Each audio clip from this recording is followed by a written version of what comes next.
So guys हम यहाँ पे स्टार्ट ले रहे हैं नेक्स्ट करंट अफेयर्स जिसमें हम पार्लियामेंट्री प्रिविलेजेस के बारे पढ़ रहे हैं। तो पार्लियामेंट्री प्रिविलेजेस को हिंदी में कहा जाता है संसदीय विशेषाधिकार। तो एक प्रकार के जो हमारे एमपीस हैं, चाहे वो लोकसभा के हों या राज्यसभा के, उन लोगों को कई तरह की जो इम्यूनिटीज़ हैं, कई तरह के स्पेशल राइट्स उनको दिए गए हैं। तो उनको हम बोलते हैं पार्लियामेंट्री प्रिविलेजेस यानी कि संसदीय विशेषाधिकार। तो यहाँ पर जो हमारे पास इस समय पर आप देख रहे हैं, जैसे कि Lok Sabha speaker is examining a notice for the breach of parliamentary privilege. तो यहाँ पे ना एक कंटेम्प्ट ऑफ हाउस का मतलब है कि अगर हमारे लोकसभा ने या राज्यसभा ने कोई किसी प्रकार का कोई बातचीत वहाँ पर हुई है, कोई सदन के अंदर कुछ भी बातचीत कही गई है, अगर कोई एक स्पेशल वहाँ पर किसी अधिकारी को, किसी ऑफिसर को कुछ एक ड्यूटी दी गई है कि ये काम हो जाना चाहिए और वो नहीं हुआ, तो ऐसे में जो पार्लियामेंट्री प्रिविलेजेस जो है ना वो मतलब स्टार्ट की जा सकती हैं, उनको यूज़ किया जा सकता है। और ये कंटेम्प्ट ऑफ हाउस का मतलब है कि जैसे कंटेम्प्ट ऑफ कोर्ट होती है कि हमने किसी कोर्ट की कही हुई बात को, कही हुई डायरेक्शन को नहीं माना, तो ऐसे में कोर्ट जिस तरह से किसी भी व्यक्ति को जिसने उसकी बात ना मानी हो उसे एक प्रकार से सज़ा दे सकती है, चाहे वो पनिशमेंट चाहे मॉनेटरी हो या किसी तरह से उसको डिटेन किया जाए। तो यहाँ पर ना जो पार्लियामेंट्री प्रिविलेजेस है, इसके बारे में हमें थोड़ा पता होना चाहिए। जो ये पर्टिकुलरली हमारे पास करंट अफेयर है, इसको जानने की ज़रूरत है सच नहीं है।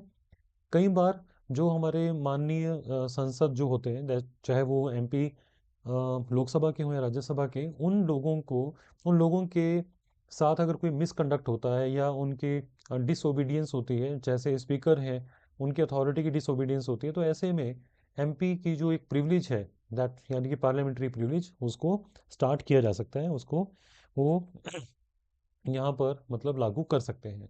तो बेसिकली जो ये पार्लियामेंट्री प्रिविलेजेस हैं, ये इनका मकसद क्या है? तो ये प्रोटेक्ट करते हैं लेजिस्लेटिव इंडिपेंडेंस को, including the freedom of speech, immunity from the arrest, यानी कि ये अपनी बात को वहाँ पर बिना किसी डर के कह सकते हैं।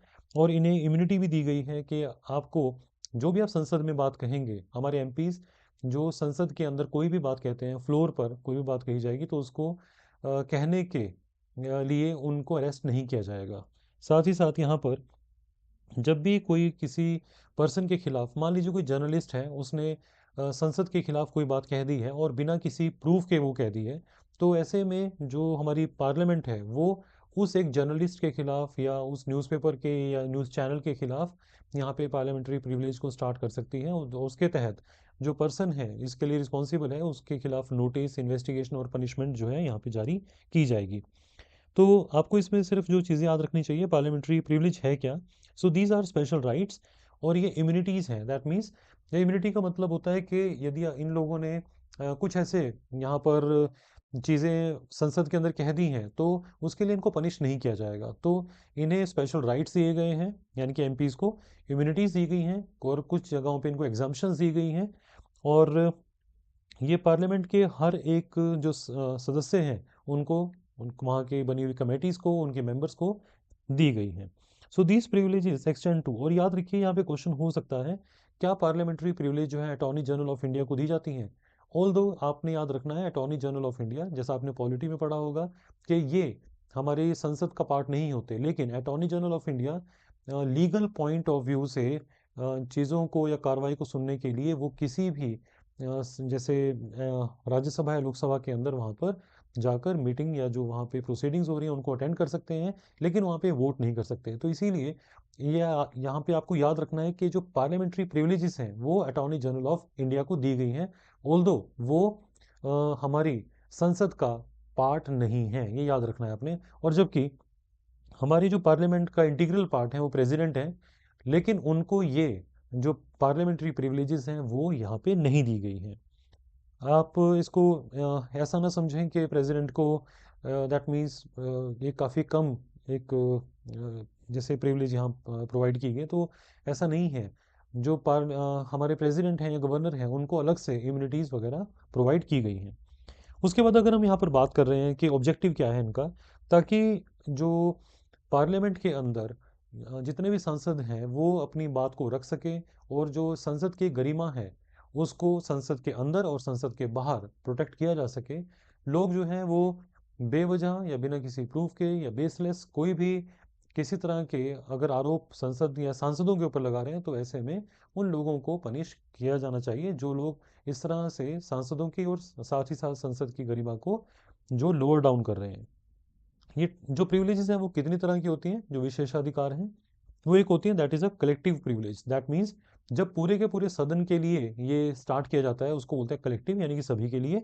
और जब यहाँ पर इंडिविजुअल प्रिविलेज की बात होती है, दैट मीन्स किसी एक पर्सन, किसी एक सांसद के लिए ये स्टार्ट की जाती है। तो आप सिंपली इसमें याद रखें सोर्स क्या है आखिरकार इनका, हमें यहाँ पे ना याद रखना है। देखिए काफ़ी एग्जाम्स के अंदर जब आर्टिकल्स के साथ जो मैचिंग चीज़ें पूछी जाती हैं कि आर्टिकल 21 किससे रिलेटेड है, आर्टिकल 24, आर्टिकल 30, 31, इसी तरह से आपको ना पार्लियामेंट्री प्रिविलेजेस के लिए भी याद रखना है आर्टिकल 105, आर्टिकल 122। और अगर हम यहाँ पर स्टेट्स की बात कर रहे हैं, यानी कि हमारे जो राज्य हैं उनके अंदर जो एमएलएस बैठते हैं वहाँ पे, उन एमएलए के लिए वहाँ पर अवेलेबल है 194 एंड 212। तो आपको ना ये याद रखना है हमारी पार्लियामेंट के लिए दिया गया है आर्टिकल 105 एंड आर्टिकल 122। और जबकि हर स्टेट के अंदर जो एमएलए हैं उनको इसी तरह की एक प्रिविलेज दी गई है। तो उस प्रिविलेज के लिए आपने यहाँ पे याद रखना है article 194 and 212 simply. Legal basis की अगर बात की जाए यहाँ पर जो मतलब आर्टिकल 105 जो सब सेक्शन 3 के तहत ये कहा गया है कि यहाँ पे जब तक पार्लियामेंट में लॉ बनाकर इस चीज़ को एक तरीके से डिफाइन नहीं किया जाता, तब तक जो ब्रिटिश हाउस ऑफ कॉमन के अंदर जो इस तरह की एक प्रिविलेजेस वहाँ पे दी गई हैं ब्रिटेन के अंदर, वहाँ के जो सांसद होते हैं उन्हें हाउस ऑफ कॉमन बोलते हैं, जैसे हमारे यहाँ पे लोकसभा है वहाँ पे हाउस ऑफ कॉमन बोलते हैं। तो वहाँ पे जो उन सांसदों को प्रिविलेजेस दी गई हैं वही प्रिविलेजेस यहाँ पे इंडिया के अंदर दी जाएंगी। तो आपको ये चीज़ भी ध्यान रखनी है। और साथ ही साथ यहाँ पर इंडिया में जो कोड ऑफ सिविल प्रोसीजर है 1908 का, वो एक प्रकार से पार्लियामेंट जब चल रही हो, याद रखें आप इसमें, जब पार्लियामेंट चल रही हो दैट मीन्स लोकसभा चल रही हो, या जैसे मान लीजिए 20 दिनों के लिए लोकसभा अपना कामकाज देखेगी, सभी एमपीज वहाँ पर होंगे, तो उन दिनों पर अगर कोई पर्सन, कोई सांसद को पुलिस अरेस्ट करना चाहे तो पुलिस अरेस्ट नहीं कर सकती। तो आपने याद रखना है इस तरह की जो है प्रिविलेजेस यहाँ पे, या कोड ऑफ सिविल प्रोसीजर 1908 के अंदर भी यहाँ लिखी गई हैं। तो आपको जो मेन पॉइंट्स हैं सिर्फ आपको वही याद रखने चाहिए, इसके अलावा और याद रखने की ज़रूरत नहीं है इसमें।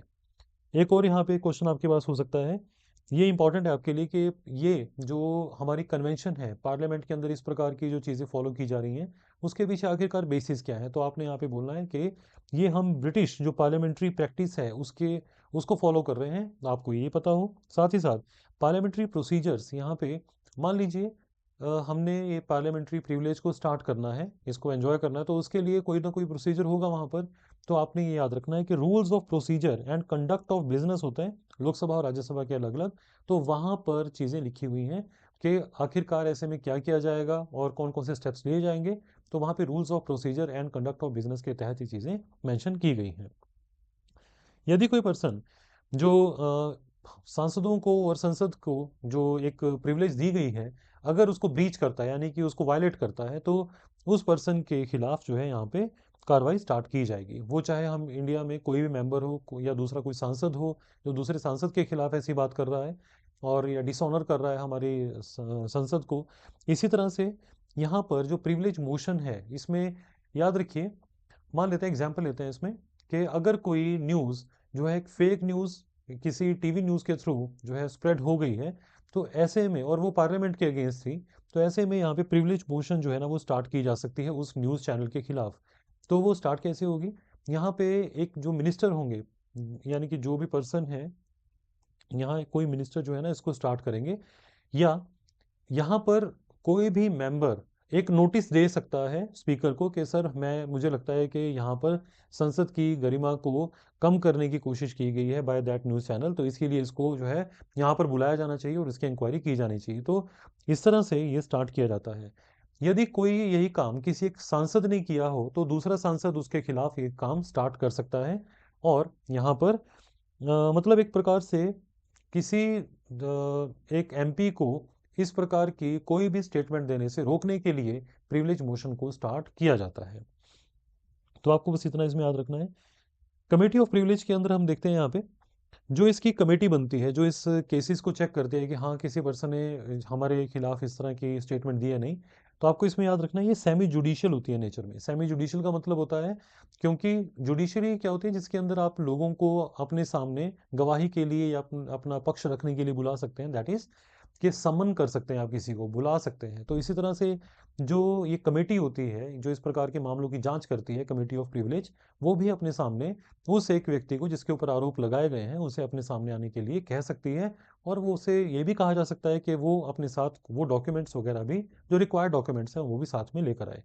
तो ये जो कमेटीज़ होती हैं इसके बारे में ज़रूर याद रखिए, ये काफ़ी इंपॉर्टेंट कमेटीज़ होती हैं। अगर आप लोकसभा के अंदर बात करें तो लोकसभा में यदि कोई इस प्रकार का मोशन यानी कि इस प्रकार का नोटिस या इस प्रकार की प्रोसेस स्टार्ट की गई है, तो उसकी वहाँ पे प्रिविलेज कमेटी में 15 मेंबर होंगे, जबकि राज्यसभा के अंदर 10 मेंबर होंगे। ये क्वेश्चन इंपॉर्टेंट है आपके लिए, तो आपने इसमें ज़रूर याद रखना है।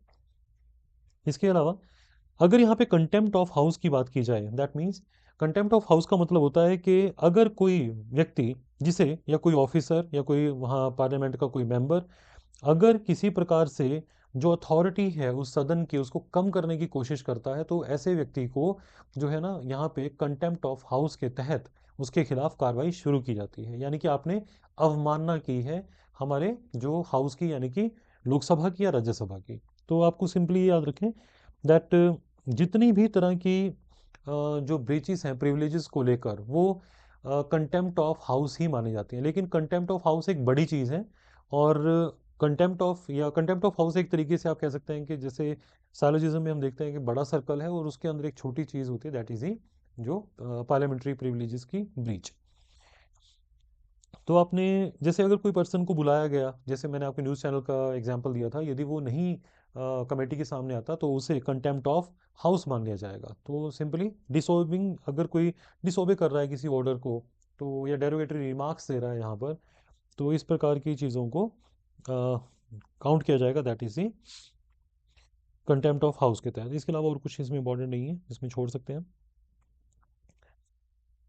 Then after the parliamentary privileges are enjoyed by the MPs, इनके अंदर क्या क्या आती हैं, तो आपको ये भी पता होना चाहिए अगर कोई आपसे पूछता है। जैसे मैंने आपको पहले कहा कि राइट्स एंड इम्यूनिटीज़ की बात होती है यहाँ पे, चाहे वो एमपीज़ हों या स्टेट्स के अंदर एमएलएज हों, उनको ये जो है प्रोवाइड किया जाता है। इसके तहत फ्रीडम ऑफ स्पीच की अगर हम बात करें, फ्रीडम ऑफ स्पीच का मतलब यहाँ पे क्या रहेगा, दैट मेंबर जो है ना वो अपनी बात को यहाँ पर सदन के जो अंदर अपनी बात को रख सकते हैं, that is a freedom of speech. तो आप वो ना बिना किसी डर के कि उन्हें कोई अरेस्ट कर लेगा या वो बात नहीं कह सकते, उन्हें ऐसा जो है ना कोई डर ना रहे, वो अपनी बात को वहाँ पे रख सकें, क्योंकि वो लोगों के रिप्रेजेंटेटिव हैं। तो उनका ये ड्यूटी भी है, उनका ये राइट भी है कि वो अपनी बात को बिना डरे वहाँ रख सकें। इसीलिए आर्टिकल 105 सब सेक्शन जो 1 के तहत यहाँ पे फ्रीडम ऑफ स्पीच उनको दी गई है। इसी तरह से उन्हें इम्यूनिटी दी गई है लीगल प्रोसीडिंग से, दैट मीन्स अगर कोई पर्सन को जो मतलब किसी ने अगर वहाँ पर पार्लियामेंट के अंदर कोई वोट दे दी है, तो उस पर्सन के खिलाफ कोई लीगल एक्शन नहीं लिया जाएगा। मान लीजिए कोई कांग्रेस का पर्सन है और उसने किसी और पार्टी को वहाँ पे वोट दे दिया है, तो ऐसा नहीं है कि उसके खिलाफ जो है लीगल एक्शन स्टार्ट कर दिया जाएगा, और या उसने कोई स्पीच दी है उसके खिलाफ कोई लीगल एक्शन होगा, तो ये नहीं होगा। ये वहाँ पे 1052 के तहत यहाँ पे दिया गया है। इसी तरह से protection for the authorise publication, that means अगर कोई मतलब जिस जगह पे अगर कोई रिपोर्ट या पब्लिश हो गया हो, या पेपर या कोई वोट या प्रोसीडिंग जहाँ पर पार्लियामेंट ने ऑथराइज किया हो, पार्लियामेंट के थ्रू मतलब एक अथॉरिटी दी गई हो, तो वहाँ पर ऐसे कोई भी पब्लिश किए गए डॉक्यूमेंट के बेस बनाकर वहाँ पे लीगल प्रोसीडिंग स्टार्ट नहीं की जा सकती। सो दैट मीन्स जो ऑथराइज पब्लिकेशन है जिसे पार्लियामेंट ने अप्रूव किया हो, तो उनके उनको बेस मानकर कोई लीगल प्रोसीडिंग कहीं पे स्टार्ट नहीं की जाएगी। तो एक 1052 के तहत दिया गया है। इसी तरह से exemption from the judicial inquiry, that means जो पार्लियामेंट्री प्रोसीडिंग्स अगर कोई इंक्वायरी कर रही है या कोई बातचीत चल रही है, पार्लियामेंट की कमेटी वहाँ पे चेक कर रही है, तो वहाँ पर जो कोर्ट्स हैं वो उस चीज़ की इंक्वायरी नहीं कर सकती। तो दैट मीन्स पार्लियामेंट्री प्रोसीडिंग्स या पार्लियामेंट की जो अपनी एक कार्रवाई है उसके अंदर किसी तरह की रेगुलरिटी इरेगुलरिटी वहाँ पे हो रही है या नहीं हो रही है, इस चीज़ को लेकर हमारी जो कोर्ट्स हैं, जो नॉर्मल कोर्ट्स हैं, उनको यहाँ पे बार किया गया। बार करने का मतलब है नहीं, वहाँ पे वो उनकी कोर्ट्स की पावर नहीं है। इसी तरह से freedom from arrest, that means ये याद रखना है आपने, अगर कोई मेंबर है उसे एग्जाम्प्ट किया गया है, यानी कि मान लीजिए कोई पर्सन है जिसके दोनों, कोई एमपी है, हम उसका एग्जाम्पल लेते हैं। अगर उस एमपी के खिलाफ कोई सिविल केस, मतलब पहले से ही हो रखा है, और उस पर्सन को अब अरेस्ट करना चाहती है पुलिस किसी वजह से, तो वहाँ पर ये बताया गया है कि 40 डेज, जब पार्लियामेंट का सेशन शुरू होने वाला है उससे 40 दिन पहले, और ड्यूरिंग द सेशन, और यहाँ पर 40 दिन बाद तक जो है कोई भी किसी भी तरह के जो है ना, पुलिस वहाँ पे उस सांसद को जिसके खिलाफ सिविल केस स्टार्ट पहले से ही है, उस पर्सन को अरेस्ट नहीं किया जा सकता। तो आपको ये चीज़ भी ध्यान रखनी है। और इसके तहत यहाँ पर वैसे भी जो हमारा कोड ऑफ सिविल प्रोसीजर है 1908 का, उसके तहत यहाँ पे 135 में भी ये चीज़ मेंशन की गई है। तो दैट मीन्स इनको एक प्रकार की और यहाँ इम्यूनिटी दी गई है। Exemption from the jury services, that means अगर कोर्ट ने इन्हें बुलाया है, कि मान लीजिए किसी एक केस के अंदर हमारे कोई एमपी को वहाँ पे एज अ गवाह या अपनी बात रखने के लिए कोर्ट ने बुलाया है, तो जिन दिनों पार्लियामेंट चल रही है, चाहे लोकसभा या राज्यसभा या सेशन में है, उन दिनों पर जो हमारे सांसद हैं वो कोर्ट के अंदर अपनी बात कहने के लिए वहाँ पे, मतलब उनको लेटर लिख सकते हैं कि मैं अभी मतलब इन दिनों के लिए नहीं आ सकता, यानी कि जजेस के सामने मतलब वो पेश नहीं हो सकते क्योंकि अभी वो पार्लियामेंट के अंदर सेशन में है। तो इस तरह से जूरी सर्विस उसको बोलते हैं कि जहाँ पर वो जजेस के बुलाने पर या उनके समन करने पर वहाँ पे जाने से कुछ दिनों के लिए मना कर दें। देन आफ्टर कलेक्टिव प्रिविलेज, जैसे मैंने कहा कि जहाँ पूरे के पूरे हाउस या पूरे मेंबर्स के प्रिविलेज की बात होती है उसे कलेक्टिव प्रिविलेज बोलते हैं। और यहाँ पे पब्लिकेशन राइट्स की अगर बात करें, पार्लियामेंट को एक एक्सक्लूसिव राइट है कि उसकी जो अपनी रिपोर्ट्स हैं, डिबेट्स हैं, प्रोसीडिंग्स हैं, उनको वो खुद ही पब्लिश करेगी। तो यहाँ पर हालांकि जो 44th अमेंडमेंट 1978 थी उसके तहत ये परमिट किया गया था कि जो प्रेस है, प्रेस मतलब जो हमारे न्यूज़पेपर वगैरह हैं या मैगजीन्स हैं, वो भी एक्यूरेट रिपोर्ट्स जो हैं उनको यहाँ पर बिना किसी अप्रूवल लिए पार्लियामेंट की अंदर क्या बातचीत हुई, क्या नहीं हुई, क्या प्रोसीडिंग्स में वहाँ पे हुआ, क्या कमेटीज़ के अंदर बात हो रही है, क्या उनकी रिपोर्ट्स बोलती हैं, तो अब जो हमारी प्रेस है वो भी बिना पार्लियामेंट की अप्रूवल लिए इस प्रकार की एक्यूरेट जो रिपोर्ट्स को पब्लिश कर सकती हैं। लेकिन सीक्रेट जो मीटिंग्स होती हैं हमारी पार्लियामेंट की, उनको वो वहाँ पर पब्लिश नहीं कर सकते, क्योंकि अगर उन्होंने वो पब्लिश कर दिया तो फिर सीक्रेसी का कोई मतलब नहीं रह जाएगा। Then after right to secret sitting, यहाँ पे याद रखिए जो कॉन्फिडेंशियल डिस्कशंस के लिए जो क्रिटिकल मैटर्स होते हैं, जैसे कहीं पर अटैक करना है, कहीं पर वॉर सिचुएशन है, कोई और एक अनफोर्सीन सिचुएशन यहाँ पे डेवलप हो गई है, तो उसके लिए पार्लियामेंट का राइट है कि वो सीक्रेट सीटिंग कर सकती हैं। अदरवाइज इनकी आमतौर पे जो भी प्रोसीडिंग होती हैं वो ओपन होती हैं। आप लोग भी जाकर, यानी कि कोई भी नॉर्मल वे में, जैसे कोई भी individual with the recommendation of MP वहाँ पर जाके उन प्रोसीडिंग्स को देख सकता है। आप लोग भी पार्लियामेंट के अंदर जाके इन चीज़ों को देख सकते हैं कि वहाँ पर लोग कैसे डिस्कशन कर रहे हैं।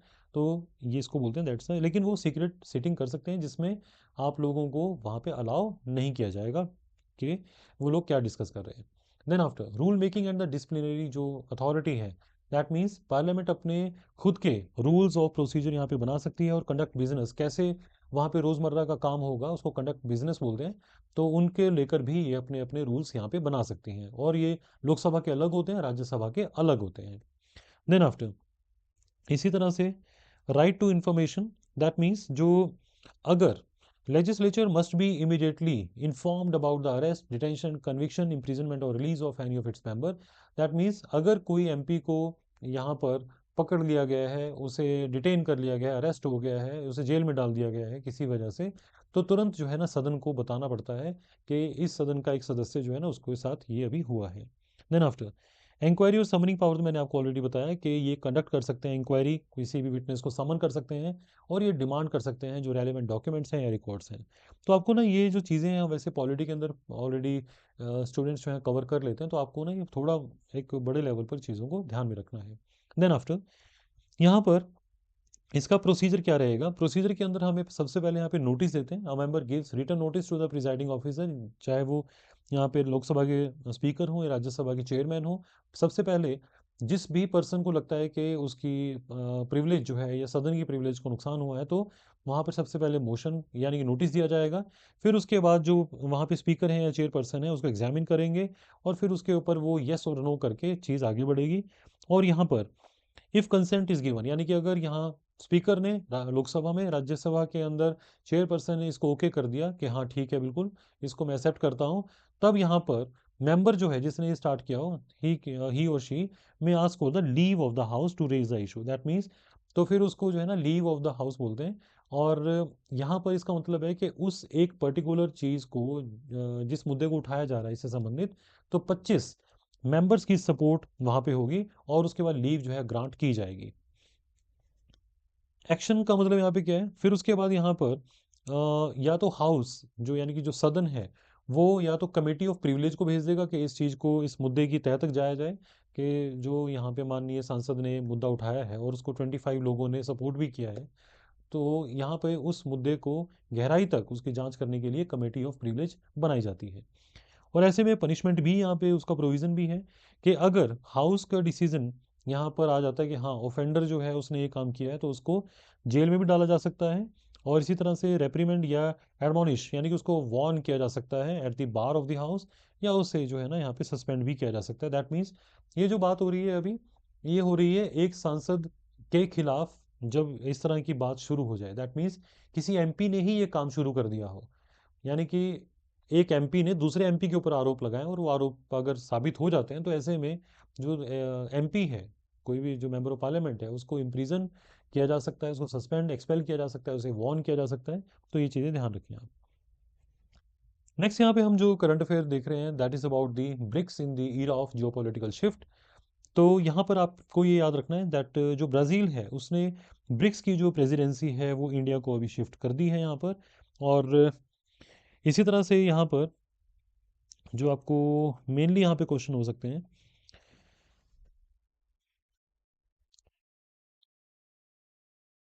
अभी ना आपको जो इसमें पता होना चाहिए वो ब्रिक्स के बारे में पता होना चाहिए सबसे पहले तो, क्योंकि इस तरह की जो इंटरनेशनल ऑर्गेनाइजेशन है उनके ऊपर क्वेश्चन आ जाते हैं कि इनका जो एक कह सकते हैं आप कि कब इनको स्टार्ट किया गया, कब इनको बनाया गया, एस्टैब्लिश किया गया। तो ये यहाँ पे ना इसमें देख लेते हैं एक बार इसमें दैट जो हमारे पास ब्रिक्स है उसके अंदर बेसिकली पहले ये ब्रिक और फिर बाद में ब्रिक्स बना था। और ये 2010 के अंदर, मतलब जब साउथ अफ्रीका ने ज्वाइन किया तो उसके बाद ये ब्रिक्स बना, अदरवाइज पहले ये ब्रिक था। तो इनके की पर्पस क्या है, जब भी हम कभी एक से ज़्यादा कंट्रीज़ मतलब दो तीन चार कंट्रीज जब मिलकर कोई ग्रुप इस तरह से बना लेती है ना, तो हम उसको एक मल्टीलेटरलिज्म बोलते हैं। दैट मीन्स यहाँ पे कई कंट्रीज का जब ग्रुप यहाँ डेवलप होना स्टार्ट होता है उसको, और वो ग्रुप बड़ा भी होने लगता है, तो एक प्रकार से यहाँ पर मल्टीलेटरलिज्म की एक शुरुआत हो जाती है। तो आपको सिंपली इसके अंदर क्या याद रखना है, सबसे पहले जो 2001 में जो ब्रिक एक टर्म थी वो एक इकोनॉमिस्ट थे जो जिम ओनील, ये आपको याद रखना होगा, उन्होंने ये टर्म कॉइन की थी। और यहाँ पे 2008 में मतलब 2006 के अंदर उन दिनों पे G8 की एक आउटरीच समिट हुई थी। और बाद में उसी समिट के आधार पर एक ऑफिशियल समिट जो है ना यहाँ पर रखी गई थी, और ये 2009 की बात है। तो आपने याद रखना है शुरू में ये ब्रिक था जिसके अंदर सिर्फ चार कंट्रीज थी, ब्राज़ील, रशिया, इंडिया और चाइना, और बाद में 2010 में साउथ अफ्रीका ने इसको ज्वाइन किया तो ब्रिक्स बना। उसके बाद अब आपको याद रखना है 2024 के अंदर ये इसमें जो चीज़ें हुई थी 2024 के अंदर, यहाँ पे इजिप्ट, इथोपिया, ईरान ने यहाँ ज्वाइन किया और यूएई ने भी। और 2025 के अंदर इंडोनेशिया ने इसको ज्वाइन किया था। तो आपको ना यहाँ पर कौन कौन सी कंट्रीज़ हैं और ये कंट्रीज़ के आपको जो पार्टिसिपेंट कंट्रीज़ हैं उनके नाम भी पता होने चाहिए। और टोटल अभी ये 10 हैं, फिर बाद में 11 12 भी होंगी। तो इसीलिए इनको आपको ये कंट्रीज़ के नाम ज़रूर याद रखने हैं जहाँ जहाँ पर भी इंडिया की इन्वॉल्वमेंट है। तो यहाँ पे सऊदी अरेबिया को भी मेंबरशिप के लिए एक्सेप्ट कर दिया गया है, लेकिन अभी उसे फॉर्मलाइज नहीं किया गया है। हालांकि जो अर्जेंटीना है उसने भी सेम एप्लीकेशन दी थी कि वो भी इस ग्रुप का मेंबर बने, लेकिन उसे मना कर दिया गया है। तो आपको ना ये जो करंट की हैपनिंग्स हैं वो ज़रूर पता होनी चाहिए दैट सऊदी अरेबिया को अभी फॉर्मली एक तरीके से उनको हमने एडमिट नहीं किया है, सिर्फ उनको अभी मेंबरशिप के लिए उनकी जो एक एप्लीकेशन थी उसको एक्सेप्ट किया है। अर्जेंटीना को मना कर दिया गया है अभी फ़िलहाल के लिए। और इसके बाद यहाँ पे देखिए आप जैसे जो 2024 BRICS introduce partner country status, इन्होंने एक अपना और भी किया है। दैट मीन्स कि अगर किसी को फुल मेंबरशिप नहीं दे रहे हैं हम, तो उसको हम एक पार्टनर कंट्री का स्टेटस देंगे। तो ऐसे में ना आपको ये जो पार्टनर कंट्रीज का स्टेटस है ना किस किस कंट्री को दिया गया है, तो आपको ये याद नहीं रखना है, क्योंकि ये जो है ना बहुत सारी कंट्रीज को दिया जा सकता है। तो अगर हो सके तो सिर्फ आप फुल मेंबरशिप वाले कंट्रीज़ को ज़रूर याद रखें, अदरवाइज़ बाकी चीज़ों को याद रखने की ज़रूरत नहीं है। हाँ, एक चीज़ ज़रूर याद रखें, क्या ब्रिक्स के अंदर हम जो पार्टनर कंट्री स्टेटस देते हैं किसी कंट्री को, जिन्हें हम फॉर्मली पूरी तरह से एडमिट नहीं कर रहे हैं, तो आप इसमें कहेंगे यस, हम यहाँ पे पार्टनर कंट्री का स्टेटस देते हैं। इसके अलावा जो ये पार्टनर कंट्री स्टेटस होता है ना, ये मीटिंग्स के अंदर मतलब आ सकते हैं, बैठ सकते हैं, वहाँ पे अटेंड कर सकते हैं उनको, लेकिन वहाँ पर जो है ना ये वोटिंग वगैरह नहीं कर पाएंगे। एक चीज़ और, इसके अंदर शेरपा सिस्टम भी जो है यूज़ किया जाता है। What is Sherpa system? जो ब्रिक्स हैं, ब्रिक्स शेरपा किसको बोलते हैं? एक प्रकार से हर देश का एक लीडर होता है वहाँ पर, जो कि अपनी कंट्री को ब्रिक ब्लॉक के अंदर या ब्रिक्स के अंदर वहाँ रिप्रेजेंट करता है और वहाँ पर बाकी नेशंस के साथ बात करता है। तो मतलब क्या है, एक पर्सन होता है ये। जैसे इंडिया ने अपना शेरपा किसको बना रखा है इस समय पर? लेट्स सी, सुधाकर दलेला को। तो सुधाकर जो दलेला हैं, ये इस समय पर भारत के ब्रिक्स के अंदर बात रखने वाले शेरपा हैं। तो आपने ये याद रखनी है, एक्चुअली G20 में भी शेरपा सिस्टम होता है। इसमें साथ साथ आपको एक चीज़ और याद रखनी है, इसका अपना एक बैंक है। जैसे अगर हम बात करते हैं एशियन डेवलपमेंट बैंक है, इसी तरह से यहाँ पर जो हमारा ब्रिक्स है, इसका अपना एक बैंक है जिसको बोलते हैं न्यू डेवलपमेंट बैंक।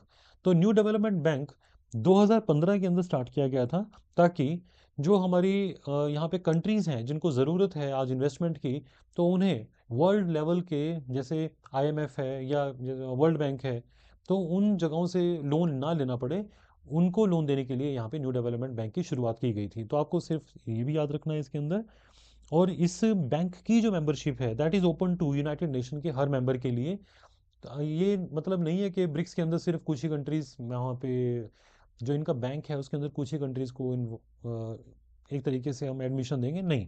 यहाँ पर जो कंट्रीज यूनाइटेड नेशन की मेंबर्स हैं, वो सारी मेंबर्स जो है ना, वो ज्वाइन कर सकते हैं। मतलब उन्होंने किया नहीं है सभी ने, लेकिन ज्वाइन कर सकते हैं। तो आपको ये भी याद रखना है दैट रिसेंटली इन 2025 अल्जीरिया ने इस नेशन जो हमारे पास न्यू डेवलपमेंट बैंक है, इसको ज्वाइन किया था। तो आपको ना वहाँ पे एग्जाम के अंदर हो सकता है वो कंफ्यूज करे कि अल्जीरिया ने फुल मेंबर के तौर पे ब्रिक्स सिस्टम के अंदर एंट्री किया है, तो वो गलत होगा। यहाँ पर आपको कहना है कि उसने न्यू डेवलपमेंट बैंक के अंदर मेंबरशिप लिया है अल्जीरिया ने। तो इन दोनों की मेंबरशिप, यानी कि आपको ध्यान रखना है वहाँ पे कि वो स्विच कर सकते हैं इन दोनों नामों को। तो ये चीज़ ध्यान रखनी है। और यहाँ पर अगर एनडीबी के बारे में आपसे पूछा जा सकता है, एनडीबी की जो इस बैंक की शुरुआत कैसे हुई थी? जब इसके अंदर हमने $100 बिलियन से शुरुआत की थी। दैट मीन्स इस बैंक में हमने पहले $100 बिलियन रखे थे, और हर कंट्री ने यहाँ पर $20 बिलियन को यहाँ पे कंट्रीब्यूट किया था। दैट मीन्स शुरू में, क्योंकि 5 कंट्री थी जिन्होंने 2015 में बैंक शुरू किया था, तो हर कंट्री ने 20-20 जो है ना जो बिलियन डॉलर्स हैं उनको इकट्ठा किया, और वहाँ से बैंक की शुरुआत हुई। तो आपको ये चीज़ भी ध्यान रखनी है। और साथ ही साथ आज अगर चाहे इसके 100 मेंबर और इकट्ठे हो जाएं, लेकिन इन 5 कंट्रीज जिन्होंने इसकी नींव रखी थी ब्रिक्स ने, यानी कि उन 5 कंट्रीज के पास यहाँ पे आज भी इसके इस बैंक से रिलेटेड 55% वोटिंग राइट्स रहेंगे। चाहे आज यहाँ पे इसकी मेंबरशिप 150 हो जाए, तब भी इन 5 कंट्रीज के पास जो वोटिंग राइट्स हैं यहाँ के 55% रहेंगे। तो आपको ना ये चीज़ें याद रखनी है। इसके अलावा जो ब्रिक्स हैं, आप इसके बारे में थोड़ा सा और भी, आजकल ये चीज़ें पूछ लेता है एग्जाम्स में, कि जो वर्ल्ड की पॉपुलेशन है तो उसका 45%, वहाँ पे आपको एग्जाम के अंदर ना ये मतलब मेंशन किया जाएगा that nearly half of the world population is being represented by the group called BRICS. तो आपने यहाँ पे याद रखना है, फिलहाल के लिए 45% है, नॉट नियर टू द 50% और मोर देन 50%। तो आपको ये याद रखना है। एंड पूरे वर्ल्ड की अगर हम GDP 100% है, तो 37.3% जो है ना यहाँ पर ब्रिक्स के कंट्रीज को मिलाकर है। तो जो आज ब्रिक्स की कंट्रीज हैं, ये देखिए पूरे वर्ल्ड GDP का इनके पास अकेले वो 37.3% है। सो G7 से भी ज़्यादा स्ट्रांग है ये। तो आपको ना ये पूछा जा सकता है कि G7 जो कंट्रीज़ हैं, क्या उनसे हम मतलब ये जो कंट्रीज आज ब्रिक्स की मेंबर हैं, क्या उनकी अगर कलेक्टिव GDP देखी जाए, तो आपने कहना है कि G7 की कंट्रीज से ज़्यादा है। और G7 के कौन कौन है वहाँ पर? जैसे मेन कंट्रीज़ हैं, जैसे अमेरिका है, वहाँ पर ब्रिटेन है, इसी तरह से जापान वगैरह है, कनाडा है। तो आपको ना ये थोड़ा सा ध्यान रखना है कि G7 की कंट्रीज़ कौन सी हैं, वो भी इंपॉर्टेंट है आपके लिए। इसके अलावा कुछ स्टूडेंट्स को ये नहीं पता होता कि कंटीजेंट रिजर्व अरेंजमेंट ये किसका पार्ट है, ये किसके अंदर है। जैसे कई बार स्पेशल मैकेनिज्म्स भी होते हैं, जैसे ग्रुप अगर हम ब्रिक की बात करें या ब्रिक्स की, तो इन्होंने अपने लिए एक अपने मेंबर कंट्रीज़ के लिए एक और यहाँ पे फैसिलिटी दी है जिसका नाम है कॉन्टिजेंट रिजर्व अरेंजमेंट। तो मतलब एक प्रकार से अगर कोई मुश्किल हालात हैं, कोई उन उस टाइम में अपने मेंबर कंट्रीज़ को जो है ना यहाँ पर मॉनेटरी पॉइंट ऑफ व्यू से हेल्प आउट किया जा सकता है।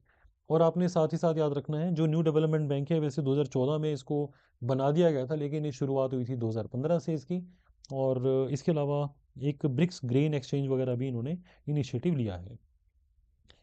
उसके बाद हम यहाँ बात कर रहे हैं US operation hawk eye strike in Syria. US ने, याद रखें, अभी एक सीरिया के अंदर आपसे क्वेश्चन जो है एग्जाम्स में पूछा जा सकता है, ऑपरेशन हॉक आई क्या है।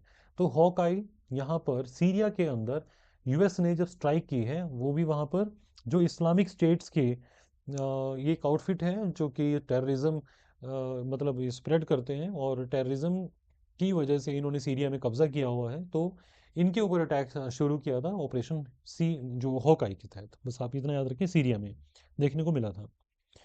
और पालमेरा के अंदर जो है ना यूएस फोर्सेस ने अटैक किया ये। तो पालमेरा पूछ लेगा आपसे, तो आपने कहना है यहाँ पर कि ये सीरिया में है। और आईएस क्या है? Basically that is IS, Islamic States of Iraq and Syria. तो एक ये सुन्नी एक्सट्रीमिस्ट टेररिस्ट ऑर्गेनाइजेशन है जो कि अपने आप को पैन इस्लामिक कैलिफेट का दर्जा देती है। दैट मीन्स कि ये इस्लाम की रक्षा के लिए खलीफा हैं ये एक प्रकार से। तो ये अलकायदा से, जो इराक के अंदर अलकायदा था, उससे निकली हुई एक आउटफिट है जिसे आईएस या आईएसआईएस का नाम कहा जाता है। तो आपको इसमें ये भी याद रखना है, ये हमें मतलब इस तरह के क्वेश्चन तो वहाँ नहीं पूछे जाएंगे, लेकिन जस्ट आपके एक इन्फॉर्मेशन के पॉइंट ऑफ व्यू से आपको पता हो तो अच्छा है। तो इस जैसे अगर कोई पर्सन इंडिया में अगर इस आउटफिट से जुड़ी हुई कोई इन्फॉर्मेशन को स्प्रेड करता है या इसके मैसेजेस को प्रोपेगेट करता है, तो उसे यहाँ पर अनलॉफुल एक्टिविटी प्रिवेंशन एक्ट 1967 के तहत उसे यहाँ पर गिरफ्तार कर लिया जाएगा और उसके खिलाफ कार्रवाई शुरू की जाएगी। अगर हम यहाँ बात सीरिया की करें, तो सीरिया जो है एक वेस्ट एशियन कंट्री है, और यहाँ पर ये आप ना एक बार मैप के अंदर ज़रूर सीरिया को ज़रूर देखिएगा। जैसे सीरिया को अगर आप अभी देख रहे हैं, तो इसमें जो इसकी बॉर्डरिंग कंट्रीज़ हैं, एक तो आप यहाँ पे देख रहे हैं इसराइल है, इसी तरह से जो जॉर्डन है, इराक है। तो आपको ना कंट्रीज थोड़ा सा देख लेनी है मैप के ऊपर, क्योंकि सीरिया काफ़ी टाइम से 4-5 साल से ये एक करंट अफेयर के अंदर मैप से रिलेटेड यहाँ पे क्वेश्चन पूछे जा सकते हैं। और यूपीएससी जैसे जगहों पर कुछ क्वेश्चन यहाँ पे सीरिया से रिलेटेड पहले भी पूछे जा चुके हैं। तो आपको ये पता हो, जॉर्डन, इसराइल, लेबनान, और यहाँ पर क्या ये मेडिटेरेनियन सी को भी टच करती है? तो यस, ये करती है, और इराक और टर्की को भी करती है। साथ ही साथ यहाँ पर कुछ और एक दो इम्पोर्टेंट हो सकती हैं। यस, ये क्वेश्चन आता है, मेन क्वेश्चन है ये, गोलन हाइट्स। तो बेसिकली गोलन हाइट्स क्या है? ये वो एरिया है जो इसराइल के साथ टच होता है, और यह एक डिस्प्यूटेड टेरिटरी है। इसराइल इसे अपनी टेरिटरी बताता है, और जबकि सीरिया इसको अपनी टेरिटरी घोषित करता है। तो इसीलिए ये जो कन्फ्लिक्ट अफेक्टेड एरियाज हैं, वैसे तो अलिपो, होम्स, इदलिब और गोलन हाइट्स, ये जो है ना यहाँ पर इसराइल के साथ कुछ डिस्प्यूटेड एरियाज हैं। तो गोलन हाइट्स के ऊपर तो क्वेश्चन बहुत बार ऑब्जर्व किया गया है, तो आपको भी याद रखना है, गोलन हाइट्स जो है ना ये एक जगह है सीरिया के अंदर, और ये डिस्प्यूटेड टेरिटरी है। नेक्स्ट हम यहाँ पे न्यूज़ देख रहे हैं about the India Netherland joint trade and investment committee. हालांकि ये जो है ना, आपको इससे डायरेक्ट कोई क्वेश्चन नहीं आएगा। इस तरह के क्वेश्चन जो है ना मेंस में कहीं पर हम यहाँ से एक दो जो मेन पॉइंट्स हैं सिर्फ उनको पिक करते हैं, और अदरवाइज बाकी को आप यहाँ पे ड्रॉप कर सकते हो। तो इसके अंदर रिलेशनशिप के बारे में भी इसलिए नहीं पूछा जाएगा क्योंकि ऐसा नहीं है कि बहुत ज़्यादा सिग्निफिकेंट है नीदरलैंड के साथ हमारा रिलेशनशिप, क्योंकि अगर हम देखेंगे तो वर्ल्ड के जो 11th नंबर पर हमारा लार्जेस्ट ट्रेडिंग पार्टनर है ये। इसमें जो आपके पास क्वेश्चन हो सकते हैं वो हम देख लेते हैं एक बार यहाँ पे। आपको सबसे पहले नीदरलैंड की एक जोग्राफिकल लोकेशन पता होनी चाहिए। यहाँ पे बॉर्डर जो है इसके साथ शेयर होते हैं, वो बेल्जियम और जर्मनी के साथ शेयर होता है, और काफ़ी डेंसली पॉपुलेटेड कंट्री है ये यूरोपियन यूनियन के साथ। तो अदरवाइज़ यहाँ पे आप इसको छोड़ सकते हैं, बेल्जियम एंड जर्मनी के साथ। इसमें फिर भी एक बार देख लेते हैं कि कोई और एक्चुअली क्या है कि इस तरह की जो पॉजिटिव न्यूज़ आती है ना, दैट जैसे ट्रेड एंड इन्वेस्टमेंट कमिटीज़ अभी बात कर रही हैं, हाँ अगर कोई यहाँ पे अग्रीमेंट हो गया होता, जैसे फ्री ट्रेड अग्रीमेंट हो गया होता, तो फिर हम इसे थोड़ा पढ़ते हैं, लेकिन अभी तो ये बातचीत हो रही है, और एक कमेटी को बनाया गया है, वो बातचीत करेंगे अभी तो इसमें आप बाकी चीज़ें छोड़ सकते हैं।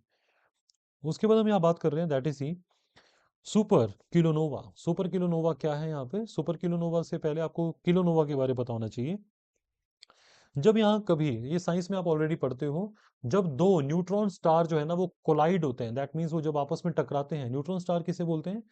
जब यानी कि कोई स्टार की डेथ हो जाती है ना, तो एंड में जो उसका रेमिनेंट होता है, या तो वो वाइट ड्वार्फ होता है यानी कि श्वेत वामन तारा बोलते हैं, या वो न्यूट्रॉन तारे के तौर पे उसे जाना जाता है। तो जब कभी दो न्यूट्रॉन स्टार जो है आपस में कोलाइड होते हैं, तो वहां पर बहुत बड़ी एक एक हैवी रेडियो एक्टिव जो एलिमेंट्स हैं वो इजेक्ट होते हैं, जैसे कि यहाँ पे गोल्ड, प्लैटिनम, न्यूडाइमियम, इस तरह के जो एलिमेंट्स हैं वो यहाँ से रिलीज होते हैं।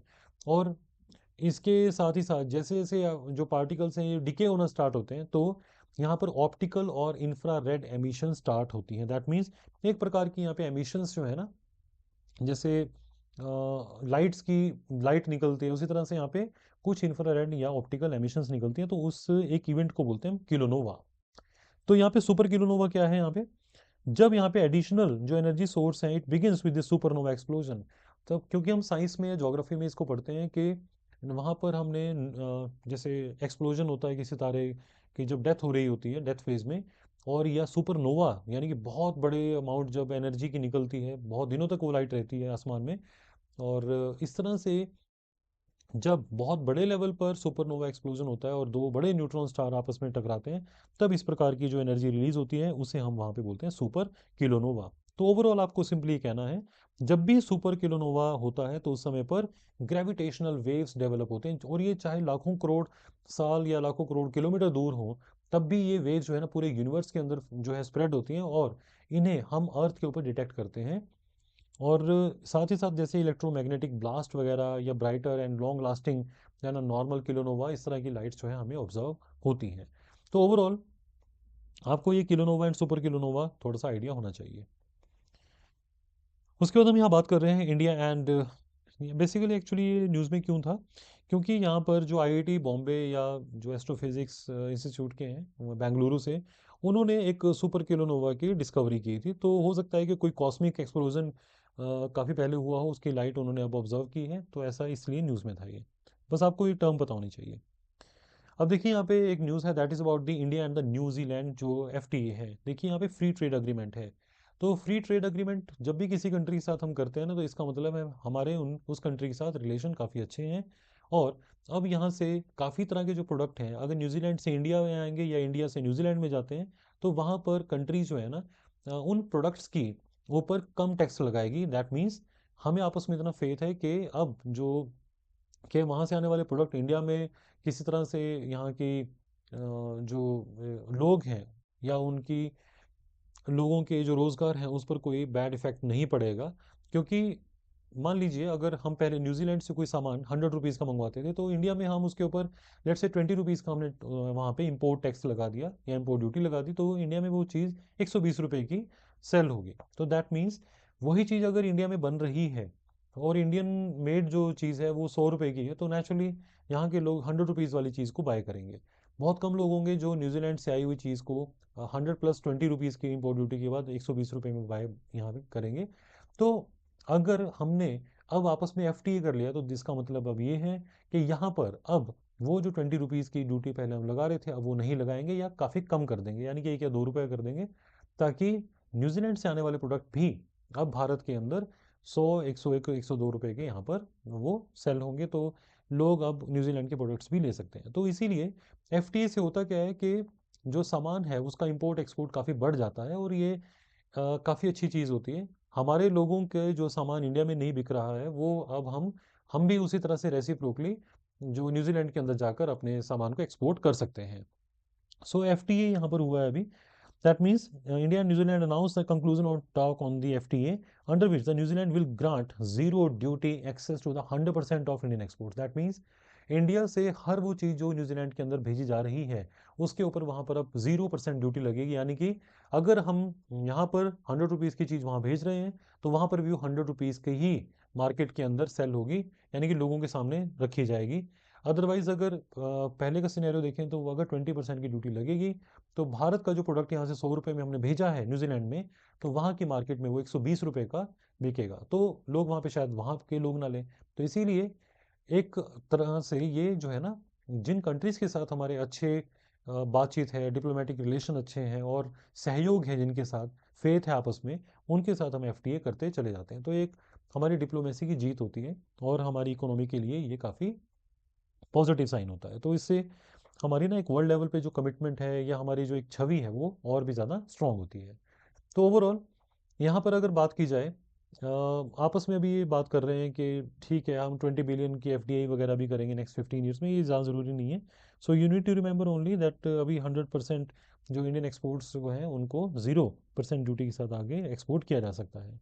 हालांकि ये भी आपको वहाँ पे पेपर के अंदर क्वेश्चन इस तरह से आएगा नहीं, फिर भी न्यूजीलैंड का आप थोड़ा ध्यान रखिएगा कि उनके साथ हमारी बातचीत ऐसी हो गई है।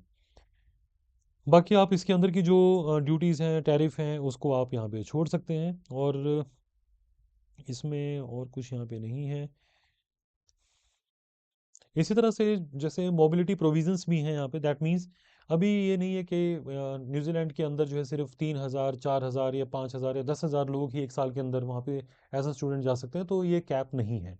और यहाँ पे एक चीज़ और बताई गई है कि वहाँ पे जाने वाले जो स्टूडेंट्स हैं वो हर हफ्ते वहाँ पे 20 आवर्स की ड्यूटी कर सकते हैं, या वहाँ पे जैसे कोई ना कोई जॉब कर सकते हैं, सो दैट वो अपना एक्सपेंडिचर है उनको वो सेल्फ मीट आउट कर सकें। और इसके अलावा और कोई ज़रूरत है सच नहीं है। तो आपको ना ये चीज़ें अंदर की याद रखने की बिल्कुल भी ज़रूरत नहीं है इसमें।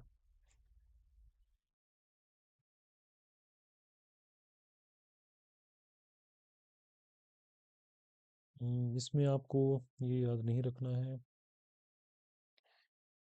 तो इससे फ़ायदा क्या होगा वो भी अगेन पॉजिटिव यहाँ पे है, हमारे प्रीलिम्स के लिए इम्पोर्टेंट नहीं है सच। और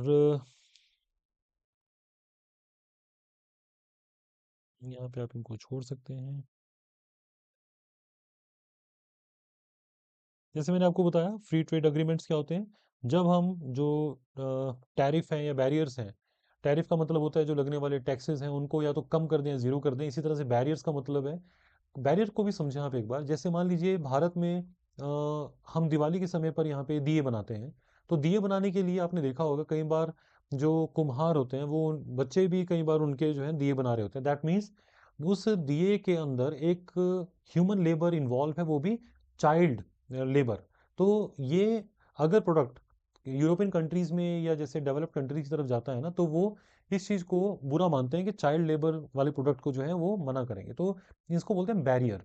इसी तरह से साफ सफाई भी एक बैरियर है, दैट मीन्स इंडिया से अगर कोई सामान हम एक्सपोर्ट कर रहे हैं और वो हाइजीनिक नहीं है, तो वो उसको मना कर सकते हैं कि नहीं ये सामान इंडिया यानी कि न्यूजीलैंड के या बाकी यूरोपियन कंट्रीज के अंदर एंटर नहीं करेगा। सो इसको हम बोलते हैं बैरियर्स। तो जब कभी कोई कंट्री आपस में एफटीए करती है तो वो ट्रेड और बैरियर्स को कम करना स्टार्ट करती है और कई बार तो ज़ीरो भी कर देती है। तो सिंपली आप ये याद रखना है आपने मेनली। इससे होता क्या है, अगर आप कभी जैसे मेंस लिख रहे हैं तो उसमें आपको बहुत सीधा एक डायरेक्ट आंसर लिखना है कि इससे जो है मार्केट एक्सेस जो है ज़्यादा हो जाती है दोनों कंट्रीज़ की आपस में, और इसकी वजह से कंपटीशन भी हेल्दी होता है और लोगों को बाइंग के टाइम पर चॉइसेस ज़्यादा मिलती हैं। इसमें आगे हम देख रहे हैं that's the national consumer day and the consumer commission in India. इसके बारे में ज़्यादा हम डिटेल में जो जो पॉइंट्स हैं सिर्फ उतना याद रखना है आपने। पहली बात, कंज्यूमर डे किस दिन मनाते हैं? 24 दिसंबर को, पहली बात आपको याद रखनी है।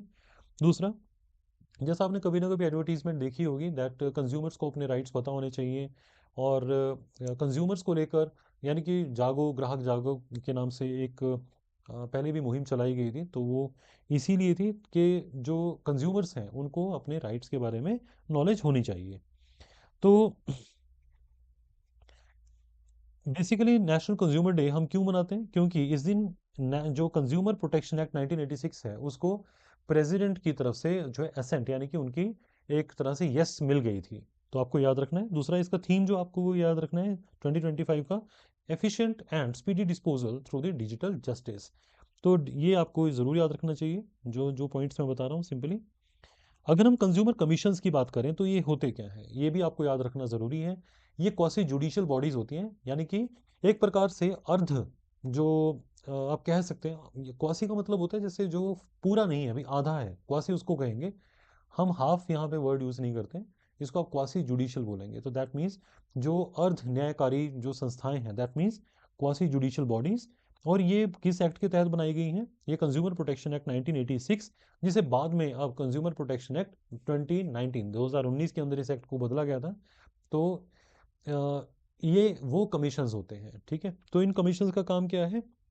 जो कंज्यूमर प्रोटेक्शन कमीशन या कंज्यूमर कमीशंस होते हैं, ताकि जो कंज्यूमर है उनकी जो समस्याएं हैं उनको स्पीडली यानी कि जल्दी और बहुत कम एक खर्चे के साथ और बहुत इफेक्टिव वे से उनके समस्याओं का निपटान किया जा सके। तो इंडिया के अंदर जो कंज्यूमर कमीशंस हैं वो यहाँ पे 3 टियर एक सिस्टम है। 3 टियर का मतलब होता है, जैसे इंडिया में आप देखते हैं ना, अगर हम गवर्नमेंट की बात करें, एक होती है जैसे पंचायत रूट लेवल पर, और एक होती है स्टेट लेवल पर, एक होती है सेंट्रल लेवल पर। इसी तरह से यहाँ पर भी 3 टियर सिस्टम है, जिसके तहत यहाँ पे डिस्ट्रिक्ट लेवल पर भी कंज्यूमर कमीशंस होते हैं, फिर स्टेट लेवल पर, और फिर होते हैं सेंट्रल लेवल पर। तो आपको ये यहाँ पे याद रखना है। अगर हम डिस्ट्रिक्ट लेवल की बात करें, अगर किसी कंज्यूमर को कोई परेशानी है और डिस्ट्रिक्ट लेवल पर उसे दिक्कत आ रही है, तो अगर आपका जो जिस चीज़ के लिए आपने कंप्लेंट अपनी फाइल करनी है, अगर वो 50 लाख रुपए तक की उसकी वैल्यू है, तो यहाँ पर आप district consumer dispute redressal commission के पास जाएंगे। और यहाँ पर मतलब 50 लाख रुपए तक की इनके पास जुरिस्डिक्शन है। और इसके अंदर कौन बैठा होगा वहाँ पे? वहाँ पर एक जो डिस्ट्रिक्ट जज जो होते हैं, जिनको हम डीजीए बोलते हैं, तो वो प्रेसिडेंट के तौर पे वहाँ बैठेंगे और कुछ मेंबर्स होंगे जो ये डिसीजन देंगे। उसकी अपील कहाँ जाएगी? वो जाएगी स्टेट कमीशन के पास, यानी कि आप अपनी अपील लेकर वहाँ जा सकते हैं। जो स्टेट लेवल के यहाँ पे डिस्प्यूट रिड्रेसल कमीशंस हैं, वो 50 लाख से लेकर 2 करोड़ रुपए तक की जो वैल्यू है उन मामलों को सुन सकते हैं। यहाँ पर अगर आप जाएंगे तो वहाँ का कमीशन का प्रेसिडेंट कौन होगा? या तो वो रिटायर्ड जज होंगे हाई कोर्ट से, या अभी हाई कोर्ट के अंदर वो मतलब सर्व कर रहे होंगे, वो जज होंगे वहाँ पर। तो आपको ये याद रखना है। और यहाँ पे कुछ मेंबर्स भी होंगे जो, अगर आपको यहाँ से भी संतुष्टि नहीं पड़ती तो आप जाएंगे नेशनल कमीशन के पास अपनी अपील लेकर। अब हम बात कर रहे हैं यहाँ पे national consumer dispute redressal commission. जब कोई चीज़, जब कहीं पर 2 करोड़ से ज़्यादा की जो क्लेम या उससे संबंधित चीज़ के बारे में आपने कभी शिकायत करनी हो, तो तब आप जाएंगे यहाँ पे नेशनल लेवल पर। तो वहाँ पर अगर आप जाएंगे तो कौन वहाँ पर्सन होगा? एक प्रेसिडेंट जो होंगे वहाँ के, वो सुप्रीम कोर्ट के या तो सिटिंग जज होंगे, या रिटायर्ड जो सुप्रीम कोर्ट के जज होंगे, या वो किसी हाई कोर्ट के, ये याद रखिएगा, रिटायर्ड या सिटिंग जो चीफ जस्टिस भी हो सकते हैं। तो दैट मीन्स वहाँ पे आपको chief justice of high court मिल सकते हैं एज अ प्रेसिडेंट, या वहाँ पे रिटायर्ड या सिटिंग जो सुप्रीम कोर्ट के जज हैं। तो आपको ये मतलब ये ज़रूर थोड़ा सा फोकस करना चाहिए, क्योंकि यहाँ से क्वेश्चन हो सकते हैं। और इनकी जो एक अपील है, वो आप इसके जो यहाँ पे डिसीजन आएगा उसके खिलाफ आप कहाँ पे अपील कर सकते हैं? वो जाएगी सुप्रीम कोर्ट के अंदर। तो आपको ये भी याद रखना है।